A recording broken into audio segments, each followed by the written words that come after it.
ಸಖತ್ ಖಾರ ಬಣ್ಣ ಮತ್ತು ರುಚಿ ಆಚಿ ಚಿಲ್ಲಿ ಪೌಡರ್. ಶಕ್ತಿ ಯೋಜನೆಗೆ ರಾಜ್ಯ ಸರ್ಕಾರದ ಹಣ ಬಾಕಿ ವಿಚಾರಕ್ಕೆ ಸಂಬಂಧಪಟ್ಟಂತೆ ಸಾರಿಗೆ ಸಚಿವ ರಾಮಲಿಂಗಾರೆಡ್ಡಿ ಪ್ರತಿಕ್ರಿಯೆಯನ್ನು ಕೊಟ್ಟಿದ್ದಾರೆ.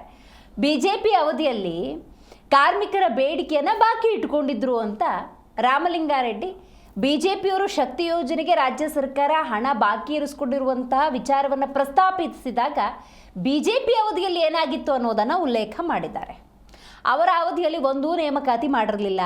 ಬೆಳಗಾವಿಯಲ್ಲಿ ಸಾರಿಗೆ ಸಚಿವ ರಾಮಲಿಂಗಾರೆಡ್ಡಿ ಅವರು ಕೊಟ್ಟಿರುವಂಥ ಸ್ಟೇಟ್ಮೆಂಟ್, ನಮ್ಮ ಆಡಳಿತದಲ್ಲಿ ಅವರು ಮಾಡಿದ್ದ ಸಾಲವನ್ನು ತೀರಿಸಿದ್ದೇವೆ, ಅವರ ಅವಧಿಯಲ್ಲಿ ಒಂದೂ ನೇಮಕಾತಿ ಆಗಿರಲಿಲ್ಲ ಅಂತ ಹೇಳಿದ್ದಾರೆ.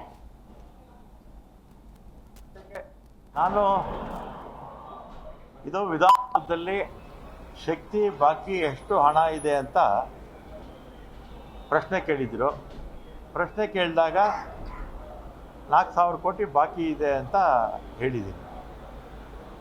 ಆಮೇಲೆ ಇದನ್ನು ನಾರಾಯಣ ಸ್ವಾಮಿಯವರು ಟ್ವೀಟು ಮಾಡಿದರು. ವಿಪಕ್ಷದ ನಾಯಕರು, ವಿಪಕ್ಷದ ನಾಯಕರ ಗಮನಕ್ಕೆ ತರೋದಕ್ಕೆ ಇಚ್ಛೆ ಪಡ್ತೀನಿ. ಅವರು ನಮಗೆ 2023ರಲ್ಲಿ ಅಧಿಕಾರ ಬಿಟ್ಟುಕೊಟ್ಟಂಥ ಸಂದರ್ಭದಲ್ಲಿ 4,000 ಕೋಟಿ ಸಾಲ ಬಿಟ್ಟು ಹೋಗಿದ್ದಾರೆ. ಅದ್ರ ಜೊತೆಗೆ ಈಗೇನು ನಮ್ಮ ನೌಕರರ ಸಂಘದವರು ಹೋರಾಟ ಮಾಡ್ತಾ ಇದ್ದಾರಲ್ಲ, ನಮಗೆ 1,700 ಕೋಟಿ 38 ತಿಂಗಳು ಕೊಡಬೇಕು ಅಂತ, ಅದು ಸೇರಿದ್ರೆ ಅವ್ರು ಕೊಟ್ಬಿಟ್ಟಿದ್ರೆ ಈ ಸಮಸ್ಯೆ ಇರ್ತಿರಲಿಲ್ಲ. ಅವ್ರು ಕೊಟ್ಟೋಗಿರಲಿಲ್ಲ. ಕೊಟ್ಟು ಒಂದು 4,000 ಕೋಟಿ ಸಾಲ ಇಟ್ಟಿದ್ದಾರೆ. ಪ್ಲಸ್ ಕಾರ್ಮಿಕರ ಬೇಡಿಕೆಗಳಿದೆಯಲ್ಲ ಅದನ್ನು ಕೂಡ ಬಾಕಿ ಇಟ್ಟೋಗಿದ್ರು. ಆಮೇಲೆ ನಮ್ಮ ಸರ್ಕಾರ ಬಂದ ಮೇಲೆ ನಾವು ಒಟ್ಟು ನಮ್ಮ ಆಡಳಿತದಲ್ಲಿ 5,900